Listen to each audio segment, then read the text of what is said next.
Hey YouTube crowd people, we're here with Ignacio. What? Iggy. Iggy is actually shorter and faster, so that's good. Here with Iggy from Jensen from Italy. Yes, the Jensen factory is based in Italy, and I'm the guy who acts like an interface between the factory and the amplifier manufacturers and the artists. Iggy, the human interface. Yeah, and we met at the BNG booth. Yeah. BNG booth. It's these things here. They make guitars of a decent quality, I guess. Yeah. So but then then I made my Fender Tonemaster comparison video, and he wrote to me because he saw a Facebook post, an Instagram post, and said, "Look, I was involved with the speaker that they made for the Tonemaster, and voicing it exactly like the that's in the like the C12K, which is the speaker that Fender uses in the 65 reissues and in the twin reissues. So the message from Fender was, we want the exact same speaker, exact same tone, half the weight. So we were scared in the beginning, but at the end, we turned it out offering them a very, very similar sounding speaker, sounding and feeling. So he actually behaves like a real thing in neodymium. And that's a big part of the, honestly I can say, it's a big part of the tone of the new Tonemaster series, which are actually going very good. The interesting thing to me is that they sound almost identical clean. As soon as you start driving, the tube version goes very mid-focused and loses low end, and it's a beautiful mid-Z sound, which is why people love it, whereas the Tonemaster goes more bass, more treble, less mids. It goes in the complete opposite direction.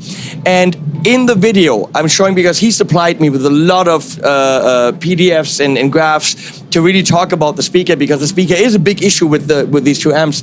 So I had all that data, and I showed the frequency response curves of the two speakers, and they are almost identical.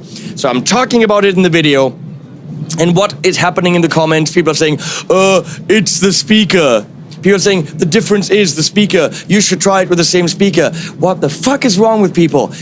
You sent me all the information. I had the inside scoop with this man. He cared. He sent it to me. We showed the frequency response curve measured in lab conditions is almost identical. And then you can hear that the two amps, when driving, deviate quite a bit. And people still go and say, it's the speaker. Can you guys not freaking listen to what we present you? It was me, it was his data, and then you go and say, oh, it's the speaker. With the same speaker, it would be the same. I'm sorry, some of you guys are brain amputated. I mean, why do I make a video? Why does he send me the data? When then you say, none of it matters. I'm sorry. Yeah, it's a good rant, actually. As a matter of fact, I think that the biggest difference between the tube and the Tonemaster version is the way the input stage reacts to overdrive and to pedals. You know, a signal hitting a tube gives a much different feeling than a tube hitting a JFET stage or a transistor, a solid state stage. I think that's where it deviates. The digital version is more linear, which can be good, can be bad. I don't know, it's just different. You shouldn't be focusing on getting the exact same tone with the knobs in the exact same position. You can get the same tone, be creative with the knobs. That's it. So, we move on to two little things. One tiny little thing before we go into this. Sophia, can you hand me this tiny little thing? And don't make a joke about this. Here we have the mini tube. I've done a review on these tube caps, which are very lightweight and a very, very cool idea. They don't sound as big as a regular speaker because physics are physics, but it's a very convenient way, especially for the upright bass player, the acoustic player, the jazz player. Well, and now you teamed up with them to do this ultra mini thing. What's it, an 8? This one is a 6.5. So it's very, very small. I mean, I can hold this in, with 2 fingers. Yeah, exactly. This actually fits into a backpack. If you want, if you need to have a gig and you are really, really in a space constraint, this really does the job. Busking on the street, just to help your jazz guitar out a little bit. Exactly, but I mean, look at this small detail like this. This seems silly stupid, but here you can connect with the Velcro. You're a pedalboard amplifier. You know, you're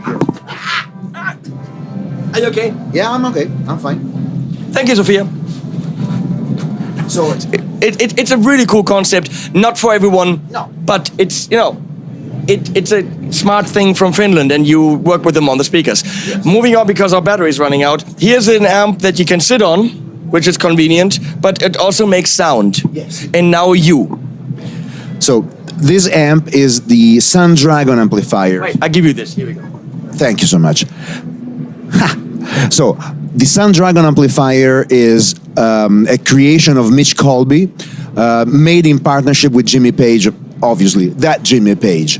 So this is a recreation of the original Supro amplifier that Jimmy used with the Yardbirds and with the early first two records of Led Zeppelin.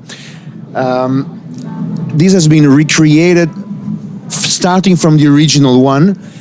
50 pieces as a limited edition series, presented last NAMM, sold out in 3 days. And I don't tell you the price. This one is the so-called production amplifier, which still will be a handmade limited edition for a more affordable price, still is not like cheap. And the biggest task that Mitch Colby went through was finding the exact same speaker. It actually turned out being impossible, because the speaker that was into Jimmy's amp was a mashup of different components done by a local technician trying to save the date when the amp broke down. So he went through probably like 50 or 60 speakers, and at the end, the speaker that went so close to the original to be suitable for the production amplifier is a Jensen P12Q. The Jensen P12Q is a 40-watt Alnico magnet. It's the reissue of a speaker that was originally made in the late 50s. And with the magic of the electronics, the design made by Mitch, and our let's say our job in refining the characteristics of the P12Q, we came out to an amp that sounds almost like this.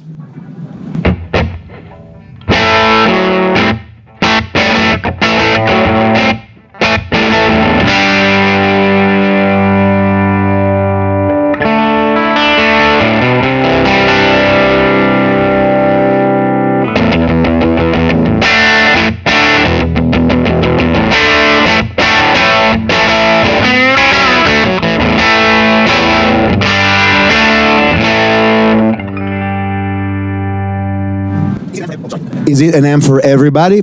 No.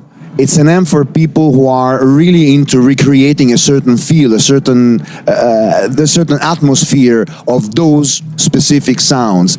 It's very easy to play. It compresses a lot and turns harmonics, the fundamental to the harmonic, super fast. So it's very enjoyable amp to play.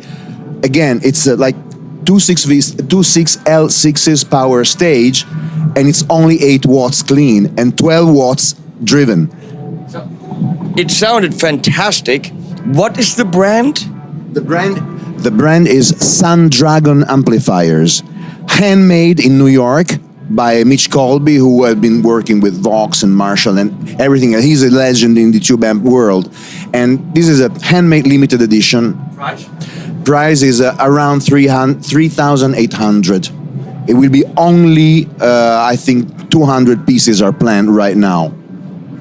They're probably already all sold, because it sounds pretty damn amazing. It sounds like Led Zeppelin.